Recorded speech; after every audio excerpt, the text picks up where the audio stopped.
Hi everybody! It's rare for a video game to be well and truly special. It's even rarer to see just a few trailers and a snippet of gameplay and realize there's something special about the game. SNK have managed to accomplish just that with Fatal Fury City of the Wolves, the first new entry in the venerable Fatal Fury franchise in over 25 years. With the last entry in the series, Gauro Mark of the Wolves, SNK was almost able to break out of the Street Fighter shadow, something the company struggled with throughout the 80s and 90s. However, SNK's financial struggles in the early aughts and into the 2010s caused a lot of their properties to drop off the edge of a cliff. Of all of the developers affected by the death of the arcade scene, SNK was one of the hardest hit. It was thanks to projects like the King of Fighters 14 and 15 and 2019 Samurai Showdown that SNK were put back on the map. It was during the development of these projects that Yasuyuki Oda stated he wanted to return to Fatal Fury at some point. It was during EVO 2022 that we got some of the first pieces of key art in the game, and it was noted the project was furiously in development. Things remained quiet until we got some more key art at EVO Japan 2023, again with the information furiously in development. It wasn't until EVO of last year that we got a first look at the in-character models for Rock Howard and Terry Bogard. The game looked pretty good, but not much better than the King of Fighters 15. However, in the last 7 months, it's clear SNK have really gone to town with making this game look good, going for a far more stylized than realistic appearance. The discourse surrounding the game's aesthetics are super promising, but a game needs to be more than a pretty face to be special. So one of the reasons this game is going to be special is thanks to how SNK is going to make this game accessible to newcomers without alienating franchise diehards. SNK games are known for being super hard to get good at. Some of this is down to older titles where characters would have nutty inputs.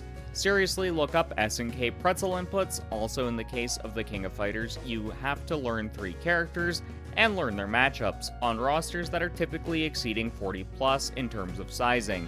Not exactly friendly for a newcomer. That alone almost made me give up on the King of Fighters. But I'm a stubborn masochist, and I kept going until I went from dogshit to bordering on competent. Competent? Yes, very competent you are at fighting games. But there's another issue that you're failing to address here, and that is how fucking stubborn you are, dude. You are literally the most stubborn individual I have ever fucking met in my entire life. You sit there and I tell you all the fucking time, let me breathe in these fighting games. But no. You, every time we play a fighting game, never fails. You will block and you will like it. The entire stream.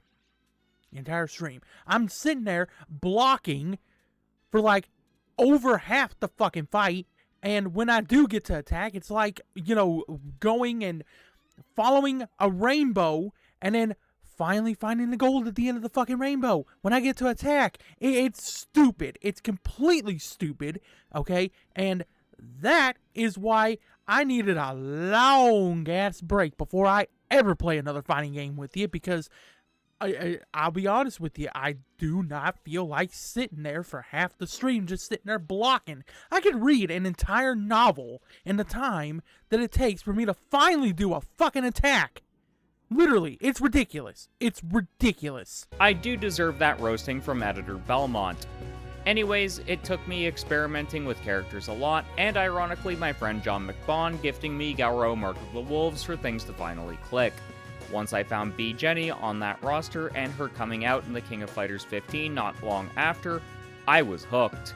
It was during my time with Gauro that I realized something. The game was very easy to pick up and play, but very hard to master, which are actually my favorite types of games in general. If you look at the history for Gauro, it was intended to be an easier game. A gateway title, basically.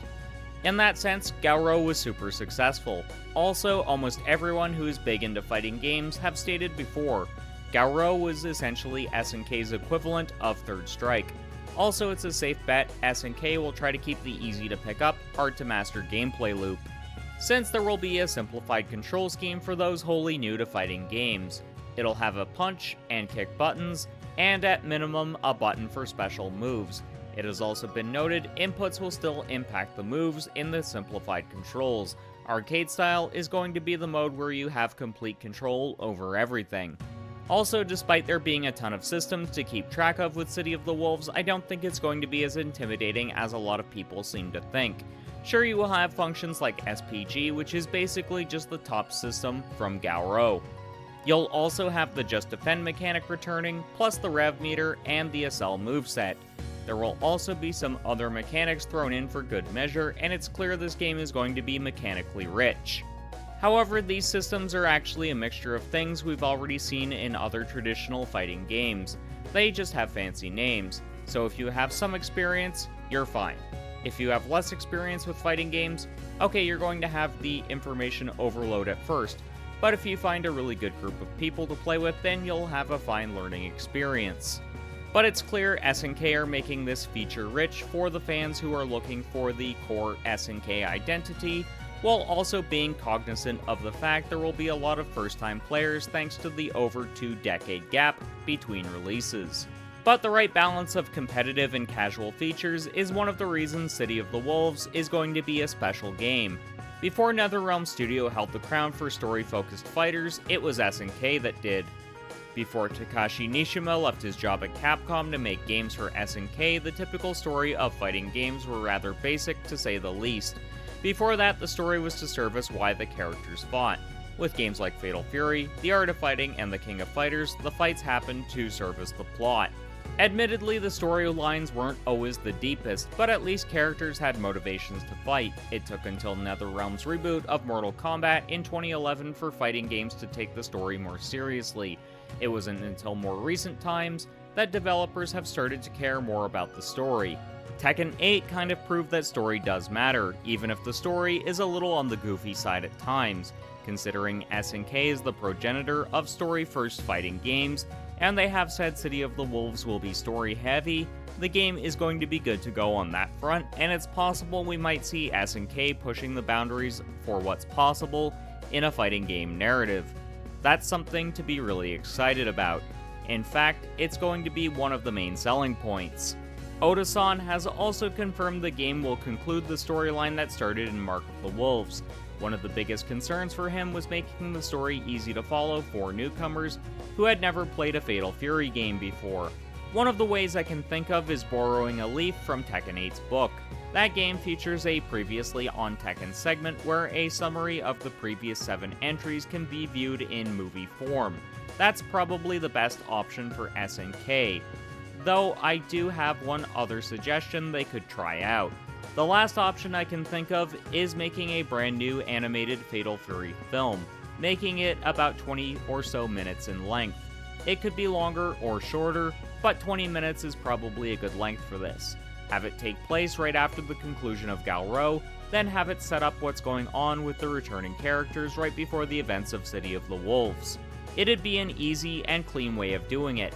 Plus, given the game has a gorgeous pop art comic book style, that could carry over into the animated film as well. Plus, we know SNK will do a pretty cool collector's edition, so why not have that as one of the throw-ins as a separate Blu-ray within the deluxe edition? I know it'd certainly be a selling point for myself and a few of my other SNK aficionados. Okay, this one might seem like an odd inclusion, but hear me out. A lot of game developers are slow to adapt when they mess things up. However, in my experience, SNK learn from their mistakes quickly and try to fix them as soon as they can within that game. For example, the netcode in The King of Fighters 14 was not good. The same could be said for Samurai Showdown's reboot, albeit they have fixed that to an extent. With Samsho, they have rolled out rollback netcode for the PC version. Still no word on when console will get this update. By the time The King of Fighters released in early 2022, the netcode was super smooth and stable, which made for a great experience. However, the matchmaking in KOF 15 has been absolutely garbage since day one, and SNK have done some things to improve it, but it still isn't great. However, with City of the Wolves, it's safe to assume SNK will have learned how to improve the matchmaking system, so in all likelihood the online experience for this will actually be amazing from day one. Let's just hope they include the lobby system from The King of Fighters 14, or take inspiration from how Tekken 8 handles it, because having the ability to have multiple matches happening all at once within the same lobby is amazing, and something all fighting games should ship with as a standardized feature. One of my issues with the King of Fighters 15 was it was pretty much a shell for its online modes. Sure, the online was absolutely amazing when you could get a match, but the story was nothing to write home about, and most of the modes that were once standardized in fighting games like Time Attack, a proper arcade mode, etc., were all gutted. However, just like he stated the story was going to be a primary focus for City of the Wolves, Oda-san has said the single-player content is going to be robust, which is a good thing.